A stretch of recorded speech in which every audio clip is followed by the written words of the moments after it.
Assalamualaikum warahmatullahi wabarakatuh.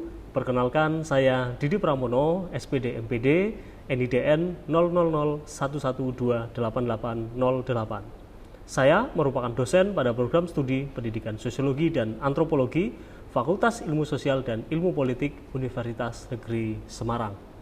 Izinkan saya pada kesempatan kali ini untuk mendeskripsikan pernyataan diri dosen dalam unjuk kerja Tridharma Perguruan Tinggi atau PDD UKT-PT pada bidang pengajaran sebagai syarat untuk mengikuti sertifikasi dosen. Perkenankan saya kali ini akan menjelaskan mata kuliah yang saya ampu, yaitu mata kuliah pembelajaran inovatif sosiologi dengan metode DIA atau Delivery, Interaction, and Assessment.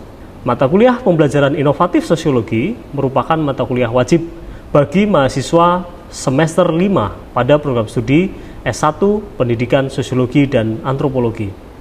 Mata kuliah ini memiliki bobot 2 SKS, diselenggarakan selama 16 kali pertemuan dengan rincian 7 pertemuan sebelum ujian tengah semester, 1 pekan ujian tengah semester, 7 pertemuan sebelum ujian akhir semester, dan 1 pekan ujian akhir semester. Mata kuliah pembelajaran inovatif sosiologi bertujuan untuk meningkatkan kompetensi pedagogik mahasiswa di dalam merencanakan, melaksanakan, dan mengevaluasi pembelajaran sosiologi yang inovatif dengan mengintegrasikan teknologi informasi dan komunikasi. Capaian pembelajaran lulusan atau CPL mata kuliah pembelajaran inovatif sosiologi diantaranya yaitu pertama, pada aspek sikap, mahasiswa mampu menunjukkan sikap bertanggung jawab atas pekerjaan di bidang keahliannya secara mandiri.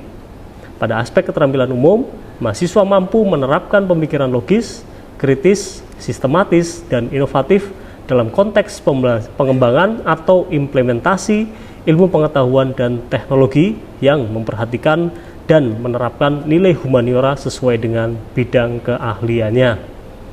Pada aspek keterampilan khusus, mahasiswa mampu merencanakan, melaksanakan, dan mengevaluasi pembelajaran sesuai dengan karakteristik peserta didik, potensi lingkungan setempat sesuai dengan standar proses dan mutu yang ditetapkan. Yang kedua, mahasiswa mampu memanfaatkan teknologi informasi baik secara mandiri maupun bekerja sama untuk pembelajaran dalam konteks pengembangan keilmuan dan implementasi bidang keahliannya. Pada aspek pengetahuan, mahasiswa mampu menguasai teori atau model pembelajaran untuk merancang, melaksanakan, dan mengevaluasi pembelajaran sosiologi sesuai dengan perkembangan peserta didik, serta menguasai tujuan, isi, pengalaman belajar, dan penilaian dalam kurikulum satuan pendidikan. Untuk capaian pembelajaran mata kuliah atau CPMK, pembelajaran inovatif sosiologi memiliki tujuan yang pertama, CPMK 1, menunjukkan komitmen yang kuat dalam melakukan inovasi dalam pembelajaran. CPMK yang kedua memiliki nalar kritis, selektif, realistis, kreatif, dan inovatif di dalam mengembangkan pembelajaran inovatif yang tepat dalam bidang sosiologi. CPMK yang ketiga, mahasiswa terampil dalam merancang, melaksanakan, dan mengevaluasi pembelajaran yang disajikan secara inovatif dengan tepat. CPMK yang keempat, mahasiswa terampil dan selektif di dalam memilih platform media dalam perancangan model pembelajaran inovatif sesuai dengan kompetensi dan penguasaan serta kebutuhan. CPMK yang kelima, menguasai filosofi, teori, argumentasi, dan sintaks dalam penyusunan model pembelajaran inovatif yang tepat dan sesuai dengan kebutuhan peserta didik. Referensi yang dapat digunakan oleh mahasiswa untuk menunjang perkuliahan kali ini diantaranya buku yang berjudul yang pertama, Belajar dan Pembelajaran karya Prof. Karwono, MPD, dan Heni Mularsi, MPSI, atau buku yang dengan judul yang sama, karya dari Dr. Agus Adiarta. Yang kedua, buku pembelajaran inovatif karya Hanifatul SPD. Yang ketiga, model-model pembelajaran inovatif karya Dr. Atep Sujana dan Dr. Wahyu Sopandi, MA. Atau juga masih banyak sebenarnya buku-buku yang lain ataupun artikel yang terkait dengan pembelajaran inovatif yang dapat dipelajari oleh mahasiswa. Model pembelajaran yang diimplementasikan pada mata kuliah ini adalah Blended Project Based Learning, yakni penggabungan antara blended learning dengan project based learning. yang mengedepankan partisipasi aktif mahasiswa di dalam pembelajaran. Model blended learning diimplementasikan melalui dua metode, yakni sinkronus dan asinkronus. Pembelajaran asinkronus dilakukan secara mandiri oleh mahasiswa dengan mengakses learning management system atau jika di UNES diberi nama dengan nama Elena. Konten Elena yang dikembangkan mencakup semua materi dari pertemuan 1 hingga pertemuan 16 dan beberapa kegiatan pembelajaran lainnya seperti diskusi, kuis, unggah tugas, dan lain sebagainya. Elena sudah terkoneksi dengan Turnitin sehingga tugas yang diunggah oleh mahasiswa langsung dicek tingkat plagiasinya. Dengan demikian mendorong mahasiswa untuk mengembangkan tugas secara mandiri. Pada metode sinkronus, pembelajaran disesuaikan dan juga dilaksanakan dengan tatap muka secara langsung, baik daring maupun luring. Kegiatan pembelajaran daring memanfaatkan platform Zoom atau media yang lainnya. Pembelajaran secara luring dilaksanakan di ruang kelas di kampus Universitas Negeri Semarang. Pada video ini, saya mempraktikkan pembelajaran sinkronus tatap muka secara langsung dengan mahasiswa dengan menggunakan model Blended Project Based Learning. Materi yang saya sampaikan dalam video pembelajaran kali ini adalah urgensi pembelajaran inovatif sosiologi. Mahasiswa program studi pendidikan sosiologi dan antropologi sebagai calon pendidik harus mampu menyelenggarakan pembelajaran yang inovatif. Oleh karena itu, agar inovasi yang dirancang lebih tepat sasaran, mahasiswa terlebih dulu harus memahami bagaimana karakteristik siswa yang saat ini dikategorikan ke dalam generasi Z. Di awal pembelajaran, mahasiswa diminta untuk mengidentifikasi apa saja karakteristik Gen Z. Nah, karakteristik inilah yang selanjutnya dianalisis oleh mahasiswa untuk menentukan apa media yang paling tepat untuk dikembangkan. Ya, diskusi kelas mengerucut pada media pembelajaran yang menyajikan visual yang menarik agar mampu meningkatkan minat belajar siswa. Salah satu media yang direkomendasikan adalah foto storybook. Kegiatan pembelajaran dilanjutkan dengan penentuan kelompok untuk memulai merancang proyek, yaitu penyusunan foto story. Hasil diskusi kelompok dipresentasikan oleh masing-masing kelompok dan mendapatkan penguatan dari dosen. Guna mengukur pemahaman mahasiswa tentang materi yang telah disampaikan, dosen memberikan kuis yang berisi 10 pertanyaan tentang karakteristik generasi Z dan pemahaman mahasiswa tentang foto story beserta elemen yang harus ada di dalamnya. Dilanjutkan dengan dosen memberi penguatan atas jawaban mahasiswa. Pada kegiatan penutup, mahasiswa menyimpulkan materi perkuliahan. Dilanjutkan dengan dosen menginstruksikan mahasiswa untuk berproses sesuai dengan rancangan yang telah dibuat. Dan selanjutnya tugas tersebut diunggah di Elena. Dosen selanjutnya menutup dengan kata-kata motivasi dan salam penutup pembelajaran. Penilaian yang digunakan dalam perkuliahan ini terdiri dari penilaian afektif, kognitif, dan psikomotorik. Aspek afektif dinilai melalui sikap dan perilaku mahasiswa selama mengikuti perkuliahan. Aspek kognitif yang dinilai melalui tes maupun non-tes. Pada video pembelajaran kali ini, penilaian kognitif dilakukan melalui kuis yang disajikan melalui aplikasi Quizzes. Selain itu, pada pertemuan lainnya, penilaian kognitif dilakukan melalui Elena dalam bentuk penugasan, forum diskusi, dan kuis. Aspek psikomotorik dinilai melalui keterampilan mahasiswa di dalam menyampaikan informasi di depan kelas pada saat presentasi proyek. Penilaian tersebut memiliki bobot penilaian yang terdiri atas 1. Aktivitas partisipatif dengan bobot 20%, hasil proyek dengan bobot 30%, tugas dengan bobot 5%, kuis dengan bobot 5%, UTS dengan bobot 20%, dan ujian akhir semester dengan bobot 20%. Berikut, mari kita simak bersama video pembelajaran saya pada mata kuliah Pembelajaran Inovatif Sosiologi. Selamat menyaksikan.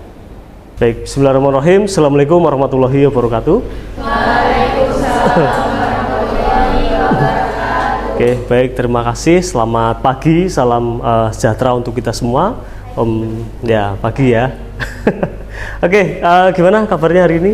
Alhamdulillah. Ya, alhamdulillah, sip lah ya. Ini kelihatan wajahnya cerah-cerah semua, ceria ya. Nah, ini kelebihannya kuliah pagi karena teman-teman mahasiswa masih fresh ya, masih wangi-wangi gitu kan. Ya, teman-teman mahasiswa, kita berjumpa kembali di mata kuliah pembelajaran inovatif sosiologi. Ya, kali ini kita memasuki minggu ke-2 ya, dan alangkah lebih baiknya ya sebelum kita melanjutkan agenda-agenda perkuliahan kita awali dulu dengan berdoa bersama-sama ya. Mudah-mudahan apa yang kita pelajari hari ini ya mendatangkan berkah untuk kita semuanya. Berdoa dipersilahkan. Ya, berdoa selesai. Baik, saya akan selanjutnya adalah akan mengecek kehadiran ya teman-teman hadir semua ya. Siapa yang tidak hadir hari ini? Hadir semua? Ya, berarti tidak perlu saya cek ya, tinggal nanti saya input di Sikadu. Oke.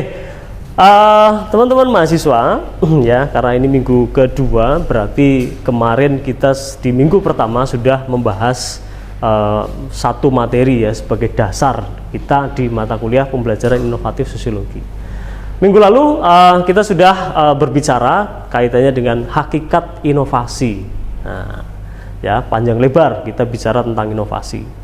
Nah, saya ingin ngetes ya apakah pemahaman tentang inovasi itu sudah dipahami dengan baik atau belum ya oleh rekan-rekan mahasiswa. Ya, siapa yang mau menyampaikan terkait dengan apa itu inovasi? Ya, silakan Mas Huda, bisa disampaikan. Iya Pak, jadi kemarin kan kita sudah bahas tentang inovasi itu sendiri. Nah, menurut pemahaman yang saya dapat bahwa inovasi itu sebuah rancangan dan penemuan baru seperti itu Pak. Baik dalam segi segi pembelajaran, kemudian juga teknologi seperti itu. Jadi ada hal-hal baru yang kita temukan dan kita adaptasikan gitu Pak, contohnya di pembelajaran sosiologi seperti itu. Baik, terima kasih Mas Huda atas jawabannya ya. Ya, itu tadi teman-teman ya, inovasi. Ya, bagaimana kemudian inovasi ini menjadi penting ya di dalam pembelajaran. Kenapa? Nah, ini nanti kita akan bahas secara detail di dalam perkuliahan kita hari ini ya, karena judul materi kita di pagi hari ini adalah mengenai urgensi inovasi pembelajaran ya di dalam pembelajaran sosiologi. Nah, sehingga ya tujuan perkuliahan kita di pagi hari ini adalah yang pertama tadi ya, setelah mengikuti perkuliahan ini saya harapkan mahasiswa mampu ya memahami latar belakang pentingnya pembelajaran inovatif bagi siswa ya, yang kalau kemudian saat ini kita pahami siswa yang akan kita hadapi adalah anak-anak generasi Z ya, seperti apa sih karakteristiknya ya, dan bagaimana pembelajaran ini harus dikreasikan, diinovasikan sehingga pembelajaran ini menjadi tepat sasaran bagi generasi Z ini ya. Tujuan yang kedua ya, nanti di perkuliahan kita hari ini akan merancang ya, mendesain, mengevaluasi dan juga mengembangkan ya photo storybook ya, ini sebagai bagian dari pembelajaran inovatif sosiologi ya. Sehingga dari tujuan pembelajaran itu ada rincian materi yang akan saya sampaikan pada pagi hari ini. Kaitannya dengan yang pertama adalah apa sih urgensi dari pembelajaran inovatif sosiologi, kemudian yang kedua nanti akan saya jelaskan apa itu photo story ya, dan apa saja elemen-elemen yang ada di dalam photo story itu ya, dan setelah itu kita akan diskusi dan mulai untuk merancang proyek kita di pagi hari ini ya. Jadi pembelajaran inovatif ya yang sesuai dengan materi kita yaitu sosiologi ini penting teman-teman ya. Kenapa? Ya, karena yang akan kita hadapi besok ya sebagai calon pendidik ya adalah generasi Z. Pertanyaan berikutnya adalah apa sih ya? Seperti apa nih karakteristik generasi Z? Ya, sehingga nantinya ke depan pembelajaran kita bisa lebih tepat sasaran sesuai dengan karakteristik generasi Z ya, dan juga tidak terkesan kuno begitu ya. Nah, mungkin bisa dijawab dulu ini ya, seperti apa sih karakteristik generasi Z? Ya, Mbak Anisha. karakteristik generasi Z itu seperti kayak FOMO gitu Pak, fear of missing out, di mana seseorang itu merasa takut tertinggal karena tidak melakukan aktivitas tertentu. Seperti contohnya adalah adanya tren-tren yang lagi ngehit seperti itu Pak. Jadi seseorang itu merasa kayak takut tertinggal, tidak mengikuti perkembangan zaman seperti itu Pak. Terima kasih. Ya, terima kasih Mbak Anissa atas jawabannya. Tepuk tangan untuk Mbak Anissa. Ya, terima kasih Mbak Anissa tadi atas jawabannya ya. Benar banget ya. Jadi generasi Z salah satu karakteristiknya adalah FOMO, fear of missing out. Ya, jadi mereka takut ya kalau kemudian merasa ketinggalan. Takut merasa kalau kemudian dicap tidak gaul, tidak keren, tidak kekinian. Pertanyaan berikutnya adalah melihat karakteristik yang seperti tadi generasi Z ini, maka pertanyaan berikutnya adalah bagaimana mahasiswa ya, calon pendidik harus menyiapkan diri untuk mengajar generasi Z. Dan saya kira ini saling berkaitan pertanyaannya, sehingga saya minta nanti satu mahasiswa untuk menjawab ya. Dan kemudian media pembelajaran apa sih yang kemudian bisa mengakomodir kebutuhan gaya belajar generasi Z? Ada yang mau menjawab? Silahkan. Ya, silahkan Mbak Tata. Baik, terima kasih Pak atas kesempatannya. Ya, sebagai seorang mahasiswa kependidikan, kita harus menyiapkan mengetahui dulu karakteristik bagaimana generasi Z itu. Misalnya, generasi Z itu suka yang dengan visual-visual seperti video atau foto. Jadi mengembangkan media pembelajaran dengan hal tersebut, misalnya dengan permainan seperti itu Pak. Terima kasih. Ya, terima kasih Mbak Tata. Tepuk tangan untuk Mbak Tata. Ya, tepat sekali tadi ya jawabannya. Guru harus paham dengan karakteristik generasi Z. Ya, dalam hal belajar mereka sangat suka dengan hal-hal yang sifatnya visual ya, entah itu foto ataupun video. Nah, oleh karena itu, salah satu bentuk inovasi yang bisa dilakukan ya oleh mahasiswa adalah dengan mengembangkan sebuah media pembelajaran, ya, tentu yang inovatif. Ya, tapi sebelum ke sana, ya, ini saya untuk sekedar memperdalam ya bagaimana pemahaman kita tentang generasi Z. Ya, saya sajikan ada 7 karakteristik generasi Z, ya, yang saya kutip dari David Stillman dan Jonah Stillman. Ya, ini dia membuat sebuah tulisan di tahun 2018 yang mencoba memetakan seperti apa karakteristik generasi Z. Yang pertama, Vigital. Ya, ini adalah singkatan dari fisik digital.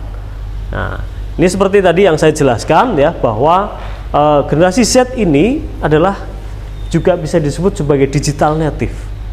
Kemudian yang kedua, tadi seperti dijelaskan Mbak Anissa ya, FOMO. Ya. Yang ketiga, hiper customisasi. Nah, itulah tadi ya teman-teman mahasiswa karakteristik generasi Z ya, yang perlu dipahami oleh kita sebagai calon pendidik.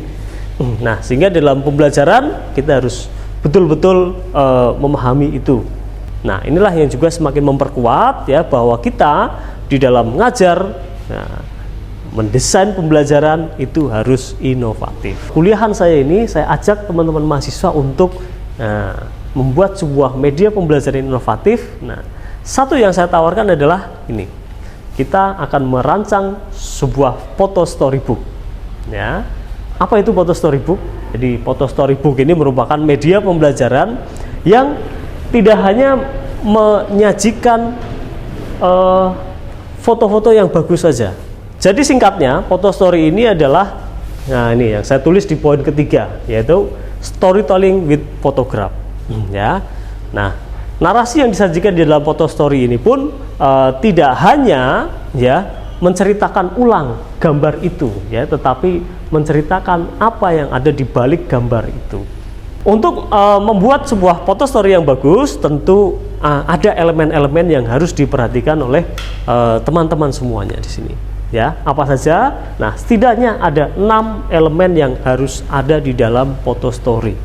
Yang pertama adalah overall, ya, atau established shoot. Ya, overall ini adalah satu gambar yang kemudian menggambarkan secara keseluruhan ya isi dari cerita yang ada di dalam foto story yang akan kalian buat itu. Saya ini sudah membawakan contohnya di sini ya. Ini ada foto storybook yang sudah dibuat oleh kakak tingkat kalian ya. Nah, ini di semester ini ya, saya juga mengajak kalian ya untuk juga membuat foto story yang sama. Ya. Nah, ini contoh tadi ya.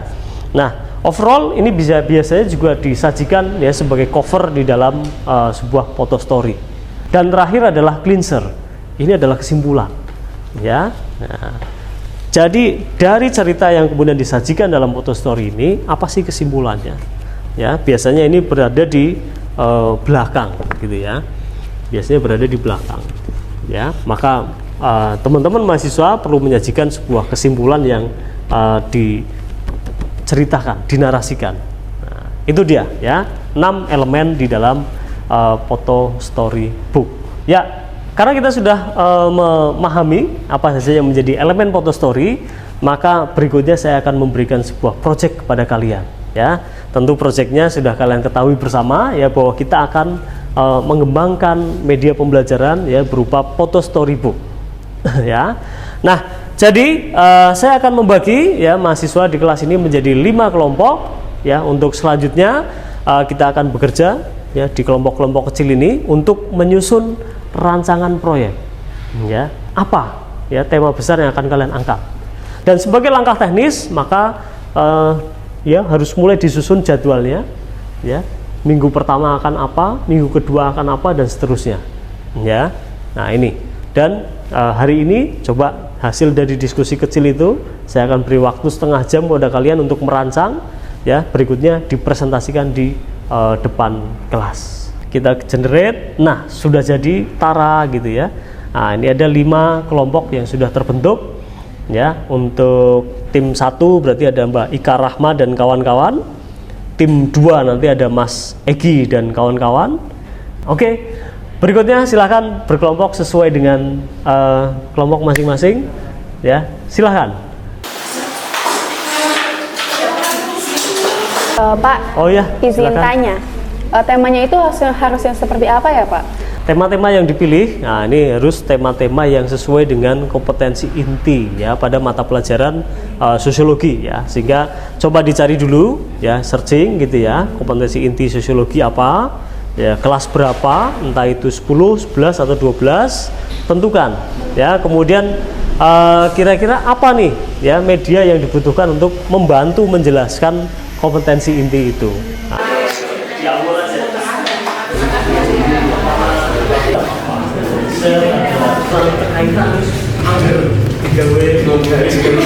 baik, rekan-rekan mahasiswa, tahap berikutnya adalah saya akan minta teman-teman ya untuk mempresentasikan rancangan proyeknya ya. Ini setengah jam sudah berlalu dan sudah siap di sini kelompok 5. Tepuk tangan untuk kelompok 5 ya, yang akan mempresentasikan pertama ya tentang proyek yang akan mereka kerjakan. Silahkan kelompok 5. Baik, terima kasih atas kesempatan yang diberikan Pak Didi. Assalamualaikum warahmatullahi wabarakatuh. Waalaikumsalam. Selamat pagi Pak Didi dan teman-teman. Perkenalkan kami di sini untuk mempresentasikan terkait rancangan foto story yang kemudian nanti akan kami buat. Jadi tema yang kami ambil sendiri ini adalah Kampung Jawi. Seperti yang kita ketahui, Kampung Jawi ini adalah salah satu kampung tematik di Kota Semarang, tepatnya ada di Kali Alang, Gunung Pati. Nah, ini di sana ini ada sebuah upaya untuk nguri-uri budaya Jawa atau melestarikan kebudayaan Jawa. Oleh karena itu kami tertarik untuk mengangkat foto story di sana. Nah, kemudian timelinenya sendiri, yang pertama kita akan melakukan riset terlebih dahulu pada tanggal 2 Juni 2024. Kemudian akan dilanjutkan dengan perencanaan produksi yang akan kami lakukan pada tanggal 15 Juni. Lalu dilanjutkan dengan pelaksanaan lapangan di mana kami akan mengambil gambar dan sekalian juga wawancara kepada narasumber di sana. Itu akan dilaksanakan pada tanggal 22 Juni. Kemudian editingnya akan kami laksanakan pada tanggal 29 Juni dan yang terakhir adalah finalisasi pada tanggal 13 Juli. Nah, untuk job desk-nya sendiri sudah kami bagi di dalam kelompok kami. Ada konseptor, untuk itu saya sendiri, kemudian kameramennya nanti ada Farhan dan juga Dinda Pristisenta, dan yang terakhir adalah editor atau layouter akan dilakukan oleh Zulfina dan Heni Susanti. Kira-kira seperti itu rancangan dari fotostory yang akan kami buat. Ya, oke, terima kasih untuk kelompok 5. Sudah sangat jelas ya? Ya, oke, tepuk tangan untuk kelompok 5 sekali lagi. Sudah jelas ya, dan ya silakan boleh duduk kembali. Terima kasih untuk kelompok 5. Reasoningnya, pertimbangannya tadi sudah sangat jelas kenapa kelompok 5 ini mengangkat Kampung Jawi ya, yang akan mereka dokumentasikan, kemudian kalian akan mereka sajikan menjadi sebuah foto story. Ya, baik, terima kasih teman-teman. Sudah 5 kelompok tadi mempresentasikan hasil kerja kelompoknya tadi, singkat ya, tapi teman-teman semuanya saya kira sudah punya konsep yang matang masing-masing ya. Terima kasih. Nah, untuk tahap berikutnya untuk mengukur ya apakah teman-teman di sini sebenarnya sudah memahami dengan baik ya tentang satu, apa itu karakteristik generasi Z ya, sehingga nanti medianya bisa tepat sasaran, dan yang kedua untuk mengukur apakah teman-teman masing-masing sudah memahami konsep dasar fotostory.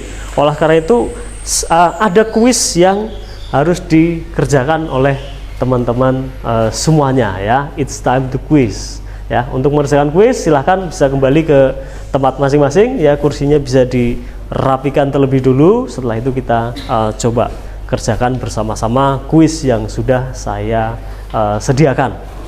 Ya, silakan untuk mengerjakan kuis ya. Kuis yang saya sediakan ini berbasis di aplikasi quizzes.com ya. Oleh karena itu silahkan bisa diambil handphone kalian masing-masing ya. 3, 2, 1, go, dan selamat mengerjakan.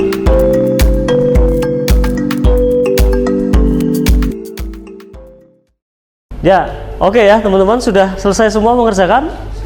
Wah, alhamdulillah ya. Di sini pun sudah terlihat ya peringkat 1, 2, 3. Nah, selamat peringkat 1 Mbak Nanda, tepuk tangan untuk Mbak Nanda. Wah, dari hasil ini ya mayoritas menjawab benar lah ya. Ada yang salah-salah ya, mungkin salah 4, salah 3 gitu ya. Nah, setidaknya ini menunjukkan bahwa teman-teman sudah menguasai ya apa yang menjadi karakteristik generasi Z dan media apa yang tepat ya. Dan berikutnya coba saya ingin minta satu mahasiswa menyimpulkan ya. Jadi setelah kita 2 SKS di sini, kalian bisa menyimpulkan apa sih dari perkuliahan kita hari ini? Silahkan, siapa? Saya, Bapak. Ya, Mbak Elia, silahkan. Baik, mohon izin Pak Didi dan teman-teman untuk menyampaikan kesimpulan dari proses pembelajaran kita hari ini. Jadi tadi sudah banyak dibahas mengenai bagaimana sih karakteristik Gen Z, salah satunya adalah sebagai digital native yang sangat lekat kaitannya dengan teknologi karena mereka sedari lahir itu sudah mengenal teknologi begitu. Nah, dari situ kemudian ini yang menjadi tantangan bagi kita sebagai seorang pendidik untuk dapat memfasilitasi karakteristik Gen Z sendiri, karakteristik anak-anak didik kita di masa depan. Oleh karena itu perlu dipersiapkan yang namanya pembelajaran inovatif. Salah satunya tadi melalui foto storybook. Tadi sudah dibahas pula terkait dengan elemen-elemen dalam foto storybook, mulai dari establish, potret, cleanser dan lain sebagainya. Seperti itu saya sudah punya bayangan nanti kira-kira akan membuat foto story yang seperti apa dan yang baik bagaimana, seperti itu. Kira-kira seperti itu Pak kesimpulan pembelajaran pada hari ini. Terima kasih. Tadi sudah disimpulkan oleh Mbak Elia ya tentang pembelajaran kita hari ini. Dan untuk pertemuan berikutnya ya di minggu depan ya saya akan melakukan monitoring ya. Jadi progresnya sudah sampai sejauh mana. Untuk memonitoring itu ya saya sudah menyiapkan menu upload ya di Elena. Ya, jadi silahkan bisa diupload dulu sebelum H-1 sebelum kita perkuliahan. Ya, baik, terima kasih teman-teman mahasiswa untuk pertemuan hari ini. Saya kira cukup ya. Mari kita tutup bersama-sama ya dengan berdoa. Kita awali dengan berdoa, kita akhiri dengan berdoa juga. Mudah-mudahan ini bermanfaat ya untuk kita semuanya. Berdoa sesuai dengan agama dan kepercayaan masing-masing, berdoa dipersilahkan. Berdoa selesai. Terima kasih rekan-rekan mahasiswa. Mari kita menjadi guru masa kini yang inovatif dan didambakan oleh siswa-siswa kita ke depannya. Terima kasih, sekian dari saya. Billahi taufiq wal hidayah. Wassalamualaikum warahmatullahi wabarakatuh. Oke, sampai ketemu lagi di minggu depan. Terima kasih teman-teman mahasiswa.